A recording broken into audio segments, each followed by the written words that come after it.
Yes, this is the modern periodic law. So which we are using as of now. The modern periodic law states that the properties of the elements or the periodic functions of their atomic numbers. Okay, so now what we have arranged over here is based on the atomic number we have arranged the elements. So that gives a clear picture about the each and the every element. For example, the hydrogen, then helium, then lithium. So 1, 2, 3, 4, 5, 6. So we have given according to the number of the protons which is present in it. So now this gives the clear idea. So again, the groups represents the same thing. So the group represents that the same number of similarities in the physical and the similarities in the chemical properties we have arranged in the same group, and increase in the atomic number we have arranged in the order of the periods. So we are having as of now 18 groups, group 1 to group 18, and the group period 1 to 7 we are having. So here we cannot able to place these elements over here. This will disturb our periodic table. So because of that, we have placed the lanthanide and actinide series in the bottom of the periodic table. So this we call it as a inner transition elements or F block elements. Okay. So the periodic table of the elements. So now hydrogen. So we have placed over here alkali metals. So these are all we call it as a alkali metals. Group 1, lithium, sodium, potassium, rubidium, cesium and francium. So these elements we call it as a alkali metals. So what is meant by alkali metals? It means that it forms the base. For example, if the sodium reacts with the OH, it forms the sodium hydroxide. If you test with the pH paper, then you will be getting its basic nature. So the pH is above the 7. So that's why we call it as the alkali metals. It forms the alkali, and also only the group 1 hydroxides or chlorides or anything, nitrates, sulfates, even nitrite, sulfide, carbonate, all the compounds which is present in the group 1 are soluble in the water. That's why we call it as the alkali metals. Then next one is the alkali earth metal. So the second group we call it as beryllium, magnesium, calcium, strontium, barium, radium. So these are all the elements forms the alkali earth metals. Earth in the sense we can able to see in the earth directly. The calcium metal we can able to get it. Barium also we can in the metallic state we can able to get it. But what, these and all we cannot able to get the in the metallic state. Why? Because these metals are highly reactive in the periodic table. These group 1 metals are highly reactive because they are having a one electron in the outermost shell. They can easily lose that one electron and forms the positive ion. So that's why the sodium, potassium and all, we have to store it in the oil or the kerosene. Because if you take it outside from the oil or the kerosene, immediately it will react with the oxygen or the moisture which is present in the air, and it forms the products. And the potassium and all, immediately it will, even if it catches the fire when it reacts with the moisture.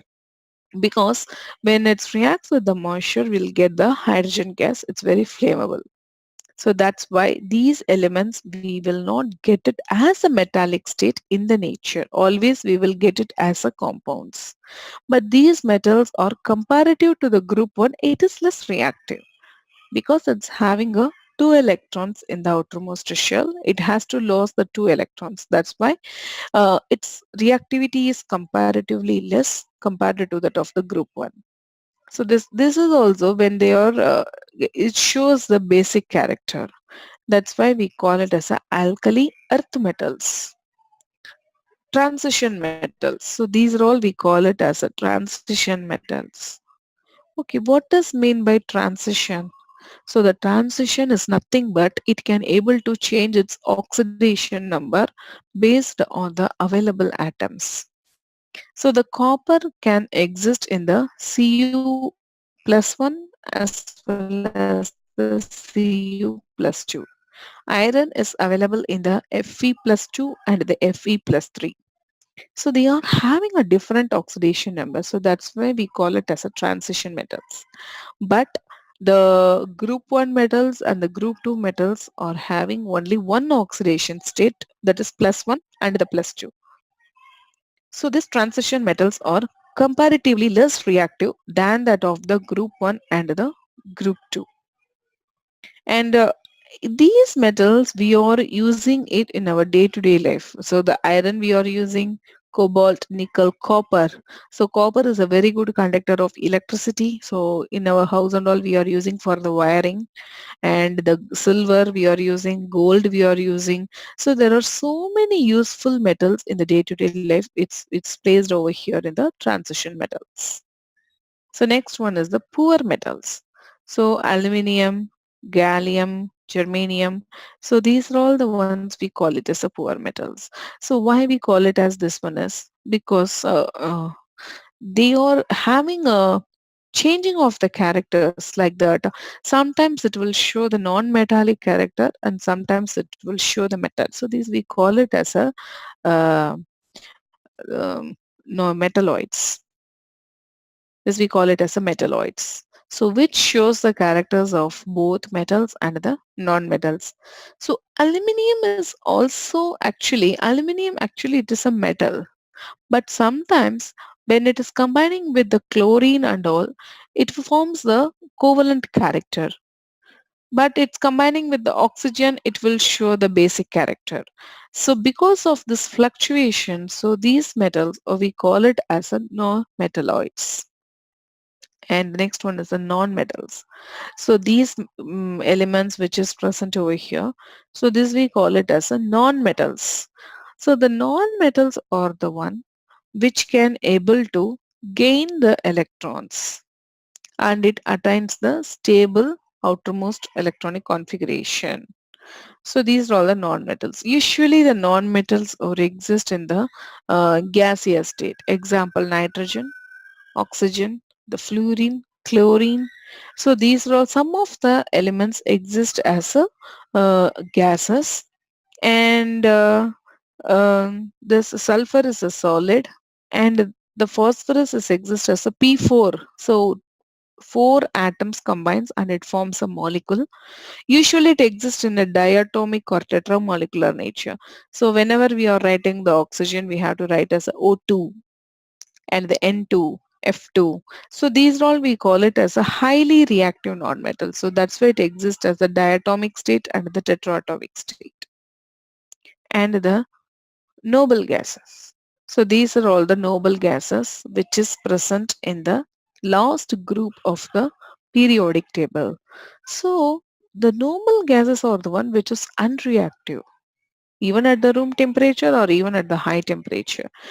Why? Because they are having a complete 8 electrons in the outermost shell. So they have completed the octet configuration.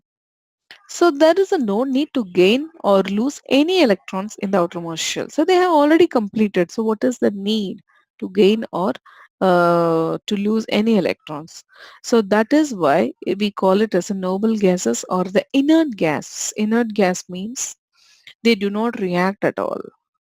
So always they will exist as a monoatomic gas. So mono means a single. It will always exist as the single atom, that too in the gaseous state. So helium is a very light dense gas. So which we are using it to fill the balloons.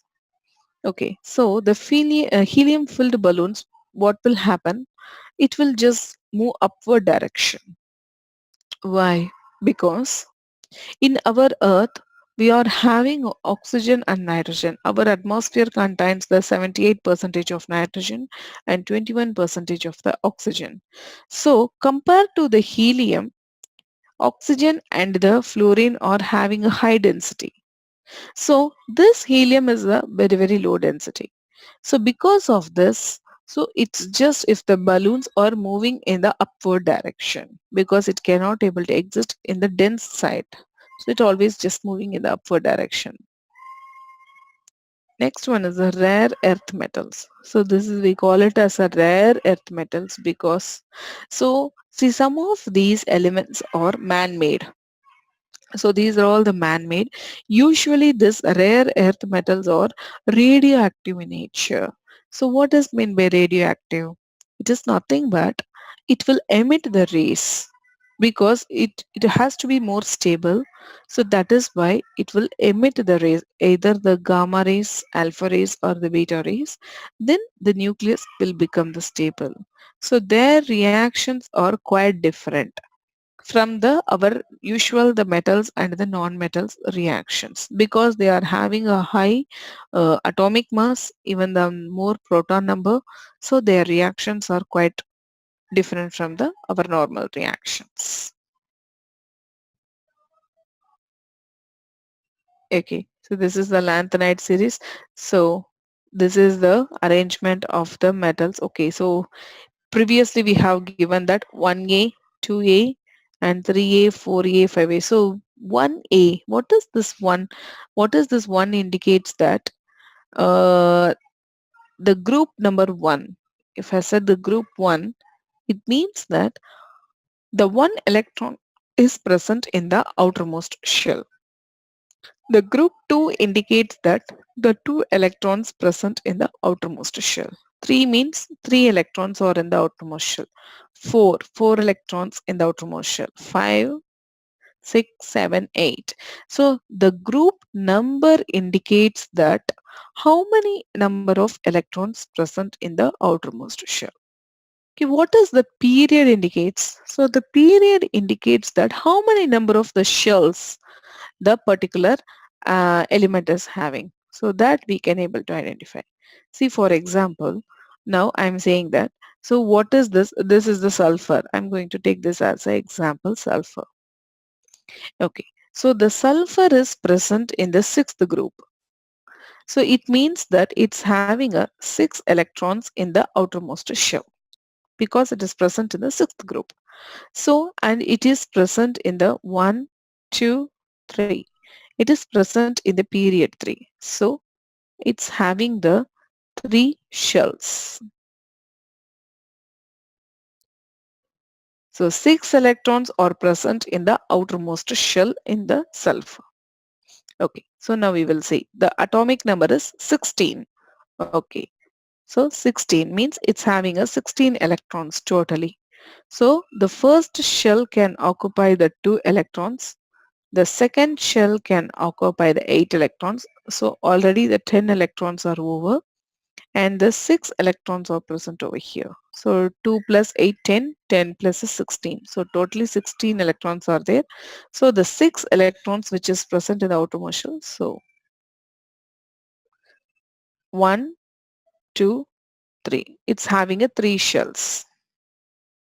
So from the period and the group, we can able to identify the basic information about the elements. Modern periodic table. So in the modern periodic table, how we have arranged is based on the atomic number. So what does mean by atomic number? The atomic number is nothing but we can also call it as a proton number. So if we are saying that carbon 6 is the atomic number, means we can say that it's having a 6 protons in the structure, 6 electrons in its structure. But we don't know how many neutrons are there. So if you want to find out how many number of the neutrons, we should know about the mass number. Suppose if you are saying that this is a 12. Okay. So 12 is the mass number. So how to find out how many number of so mass number is nothing but mass number is equal to protons plus neutrons. Okay. So now here the mass number is 12. So 12 equal to 6 plus n. So n equal to 12 minus 6. So n equal to 6. The easiest way to find out the number of the neutrons is just to subtract here 12 minus 6. So we will be getting the 6 neutrons. Easiest way. So another one is carbon 6 13. This is the another element. So here from the atomic number we can say that it's having a 6 protons, 6 electrons. So neutron is 13 minus 6, so 7 neutrons. Okay. So now here, what is the difference between this and this? So the mass number is varying, but the atomic numbers are same. Here also it is 6, here also it is 6. The atomic number same, but the mass number here is 12 and here it is 13. So what is the difference? Neutron is difference. Here it is 7 neutrons, here it is the 6 neutrons. So this we call it as a isotopes.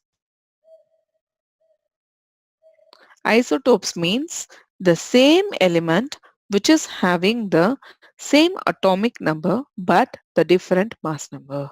So this we call it as a isotopes. It means that alternatively we can say that same number of the protons but different number of the neutrons.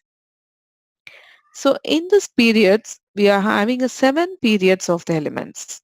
So the first period, so what is the first period? So this is the first period. So this period has, this is the number 1 period. This is 2. This is 3. This is 4. This is 5. This is 6. And this is 7. So this is the period. We call it as period. Left to right, we call it as periods. So in the first period, we are having a hydrogen and the helium. So there are 7 periods. So the first period contains the hydrogen and the helium. So we call it as a very short period because it has only the 2 elements, right? So that's why it's a very short period. The second period has the 8 elements. Okay, what is the second one? So this is the second one. Lithium, beryllium, boron, carbon, nitrogen, oxygen, fluorine, neon. So lithium to neon, we call it as a second one.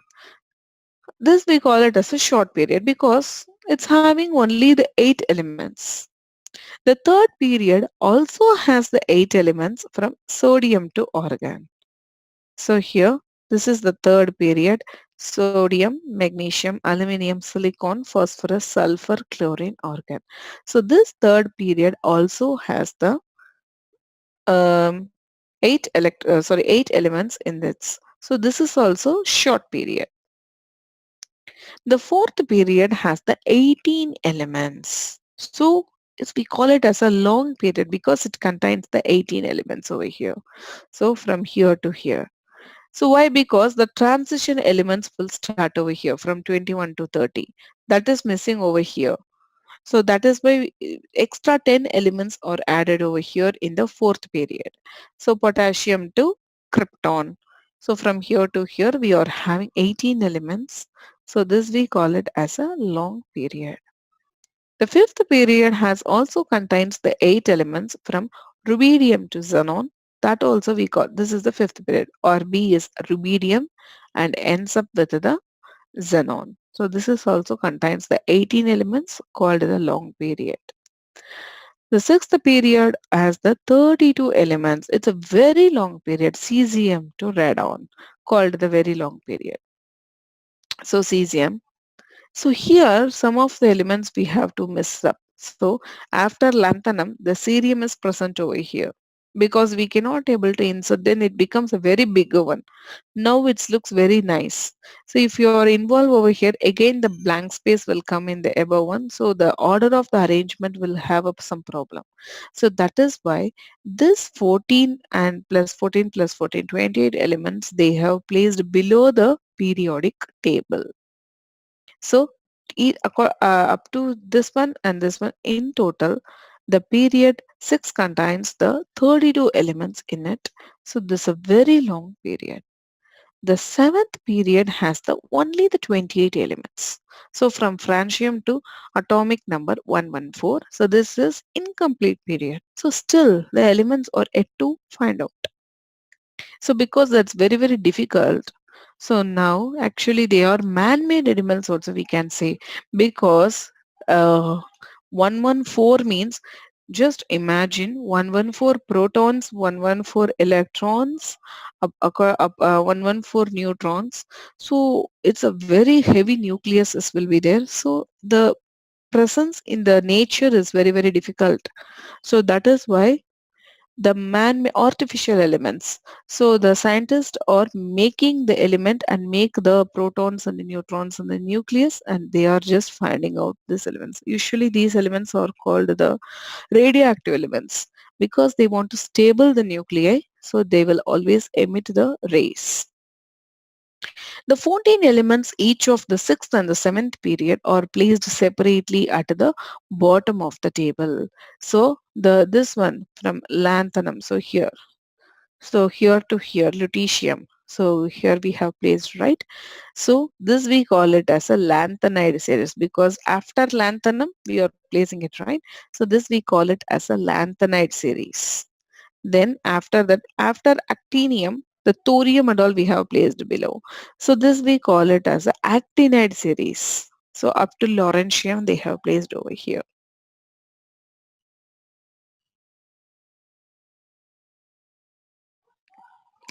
Next one is groups. So till now we have seen the periods, how the 7 periods are classified and how many elements we have placed, what are all the names, whether it is a short period or long period. So we have given some names to that. So next one is the groups.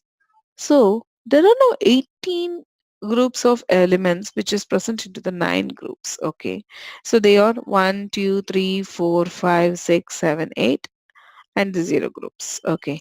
So the group 1 to 7 has the subgroups each called the A and the B subgroup. Group 8 has the 3 rows of elements and 0 group as a 1 row of the elements. Okay. So now we are going to see what is that. So the group A is a normal elements. Normal elements means it's having the one oxidation number. We can able to predict that characters and all. Now in the group B, we call it as a transition elements. So transition elements means it can able to change their oxidation states based on the available atoms. So the lanthanides and actinides are called the inner transition elements.